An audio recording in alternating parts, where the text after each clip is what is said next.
Que assim, as pessoas, eu acho que têm uma visão um pouco simplista do bolsonarismo, né? Primeiro porque, assim, o que é bolsonarismo? Esses termos que acabam com ismo no fim, é um negócio meio, não é verdade? É fascismo, populismo, comunismo, tá? Eles podem, por exemplo, denotar uma ideologia, o comunismo, por exemplo, ou o socialismo, são ideologias, o liberalismo, ideologias, tal. É assim, ainda que quando você vai estudar, você vai ver que não é uma coisa muito simples, assim, muito sintética que você pode chegar e fazer. Mas tudo bem, assim, são pelo menos mais fechadas as ideologias. Mas esses termos ismos também, assim, nomeiam coisas um pouco mais difusas, na verdade. Assim, o Sim. bolsonarismo não chega a ser uma ideologia, né? Assim como o fascismo também foi uma coisa histórica na Itália, tal. Hoje em dia a gente usa o termo, esse cara é um fascista, isso é fascismo e tudo mais, mas assim, é de um jeito um pouco indireto, você precisa fazer vários, né, adaptações para utilizar aquele termo desse jeito, tal. Populismo é a mesma coisa. Eu já até publiquei um artigo sobre isso, né? E eu acho que o bolsonarismo assim, tomando a liberdade de usar esse ismo, mas não é uma doutrina fechada, o bolsonarismo. A gente precisa entender o bolsonarismo, na verdade, como um ser híbrido, complexo, né? Por que híbrido e complexo? Porque, assim, eu vejo também que a esquerda tem mania, não é só a esquerda, os democratas, tem mania de achar que o bolsonarismo é um discurso. Isso é uma moda na academia, não só na academia, pessoal que escreve textinho por aí também, que nem esse que eu escrevi. Assim, o pessoal, eles têm mania de reduzir as coisas ao plano do discurso. Então, o que é o bolsonarismo? Não, o bolsonarismo é uma combinação do discurso neoliberal com o conservadorismo de valores, né, tal. Só que quando você vai estudar a coisa, assim, eu acho que para desmontar o bolsonarismo, para usar o termo da coisa, você precisa entender o ser do bolsonarismo de uma maneira mais complexa. Ele não é somente um discurso, ele é um fenômeno de opinião pública, de comunicação, na qual existe um elemento discursivo, mas existe um elemento que não é discursivo, que é um elemento que eu posso dizer seja de estrutura comunicacional, né? Então, Uhum. assim, porque a esquerda, eu acho que ela tem assim, ela vive de uma ficção, né, de que a deliberação é, na verdade, o modelo da democracia, que faz sentido para a esquerda, tal. Que é a deliberação? Deliberação no sentido assim mais de teoria deliberativa da democracia, que a ideia é a seguinte: o melhor argumento, no fim das contas, vence. Então, você viu muito isso em 2018. Agora ficaram mais espertos em 22 com os Janones e tudo mais. Mas em 2018 era muito isso, assim. Ah, Ah, os bolsonaristas soltando mamadeira de piroca, as coisas mais absurdas que você pode ver de fake news. E, assim, as redes do PT soltando. O que o Haddad fez do Ministério da Educação, aquele monte de coisa, para provar que o Haddad era competente ah, para cacete e tal. Assim, não adianta, como vocês mesmos viram, a gente foi assim, eu acho que a gente viu isso tantas vezes ao longo do Bolsonaro, desses 4 anos, e agora na eleição de uma maneira muito intensa. É assim, o bom argumento, a maioria dos bolsonaristas é impermeável ao bom argumento. ah. Como explicar isso? Como explicar, por exemplo, uma Como política. explicar esse vídeo da Agneta do ABA, por exemplo? Por exemplo, tantos esses outros Ah, que a gente falou no começo, como as pessoas sim. acreditam nisso? A resposta está nisso, porque não é simplesmente um discurso que tem um conteúdo, por exemplo, não, vamos defender os valores da família, da, da Propriedade? heteronormatividade, Uhum. vamos defender o mercado, a liberdade de propriedade e tudo mais. Esses são discursos que têm um conteúdo, certo? Mas, assim, para além disso, existe o que eu estou chamando de estrutura comunicacional. Ou seja, os bolsonaristas, isso minha pesquisa mostra, assim, mostrou muito claramente. Eles vivem num mundo na qual eles têm acesso a canais, eles se informam, né, por meio de canais que ficam reforçando essas narrativas fantasiosas, fake news, tudo isso. Então, eles todos, por exemplo, rejeitaram a Globo, não assistem mais Globo. Quem diria, né? A Globo eles chamam de Globo lixo. petista, Globo lixo. globolixo petista de esquerda, né? É. Eles odeiam a Rede Globo, os bolsonaristas. Odeiam, é um negócio impressionante. Eles assistem Record, assistem SBT, eles não leem jornal, obviamente. Vêm, quando vão para cabo, Jovem Pan, né? Frequentam muito, muitos deles falam assim, até vejo outros jornais, tal, não sei o quê.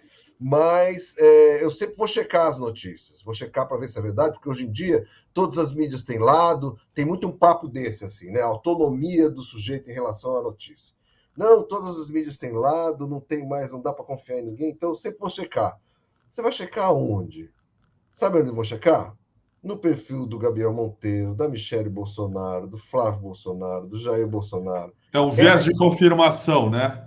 É o viés de confirmação. é um viés de confirmação fortíssimo, e Né? nisso o cara fica dentro desse, entendeu? Dessa esfera comunicacional. Uhum, uhum. Então, isso é fundamental para entender o fenômeno do bolsonarismo. E não simplesmente uma retórica conservadora, uma retórica, sabe, da necropolítica, um monte de bobagem que as pessoas falam. É. Bobagem não, na verdade, assim, são corretas, mas não dão conta da coisa. E para desmontar o bolsonarismo, você tem que realmente atacar o que eu chamo dos 3 pilares dessa esfera comunicacional do bolsonarismo, né? O primeiro deles, a gente pode dizer que é o próprio gabinete do ódio.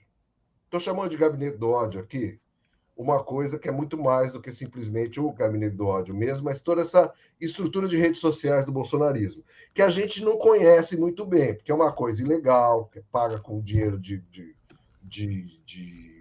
empresário de caixa 2, que a gente não sabe, na verdade, que provavelmente tem a ver com esse pessoal que está sustentando essas manifestações. Ou seja, quem banca, né, as fazendas de conteúdo para gerar fake news e tudo mais, a gente não sabe direito isso. Mas tem uma certa coordenação, né?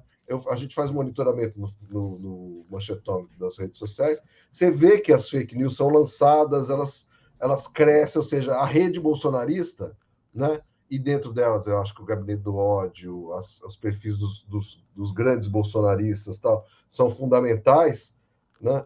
Para gerar esses conteúdos, inclusive, e para partilhar eles. Esse é uma das pernas. Como fazer para desmontar isso? Bom, então, vamos para desmontar isso, você precisa apertar a regulação, né? Meter judiciário, meter lei. Do ponto de vista do Estado, né?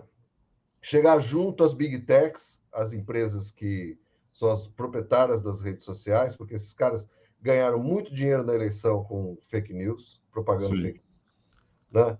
Tem que fazer um acordo que tem que fazer, pôr pressão nesses caras, criar mecanismos legais para punir essas pessoas, né? Eu acho que essa é uma das maneiras de atacar isso, né? A responsabilização dos culpados, porque os caras cometem crimes eleitorais de fato. A segunda perna do bolsonarismo, dessa esfera comunicacional do Bolsonaro, são as grandes redes de comunicação de mídia tradicional que são alinhadas a Bolsonaro. Record, SBT, Rede TV, Jovem Pan, né? E várias outras por aí, menores. Como fazer em relação a isso? É difícil, né? Assim, é uma coisa complicada. A gente sabe que a Record está presa à questão da Universal, que é o terceiro pilar que eu vou falar daqui a pouco, então vou deixar a Record para lá.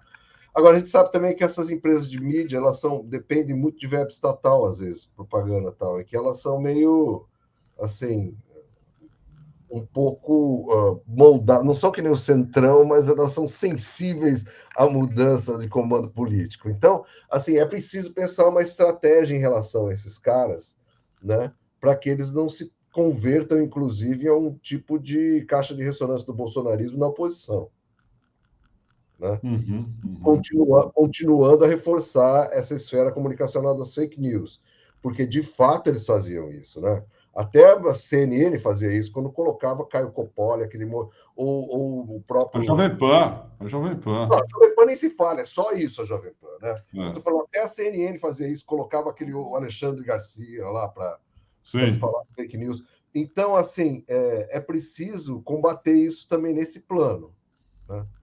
Além disso, obviamente, é preciso também ter algum tipo de acordo com a grande mídia, o antigo PIG, né, que a gente conhece tão bem, para esses caras não começarem de novo uma campanha contra o governo Lula para servir de novo ao bolsonarismo. Porque, assim, se eles fizerem isso, novamente vai cair na mão da extrema-direita, né? Os caras caem no canto da sereia de novo. Agora a gente vai pôr o neoliberal que a gente quer da vez, a terceira via, vão de novo produzir algo parecido com 2018. Então, assim, precisa ter um certo acordo, eu acho, com essas pessoas, com essas empresas.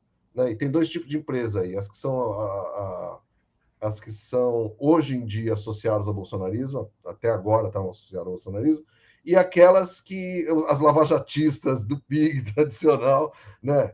Que precisam também, eu acho que tem um comportamento um pouco mais responsável em relação às coisas. E, por fim, tem a questão dos evangélicos, né, que é o terceiro pilar aí, comunicacional. Porque, de novo, os evangélicos, a população evangélica, vive muito presa a meios de comunicação que são ou Record ou SBT TV, assim, as minhas pesquisas mostram claramente. E as coisas que eles ouvem na igreja, no grupo de WhatsApp da igreja, né, na Folha Universal. Então, assim, tem esse meio de comunicação evangélico que ele é parte dessa caixa de ressonância que eu chamei de esfera comunicativa do bolsonarismo.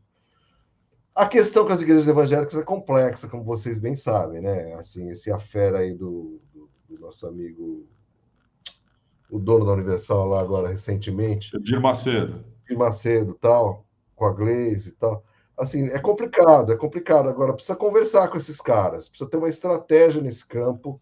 Eu acho. Eles são mais sensíveis ainda, eles são talvez tanto quanto o Centrão, né, para renegociar os termos de uma novo acordo político sobre nova direção à presidência da República.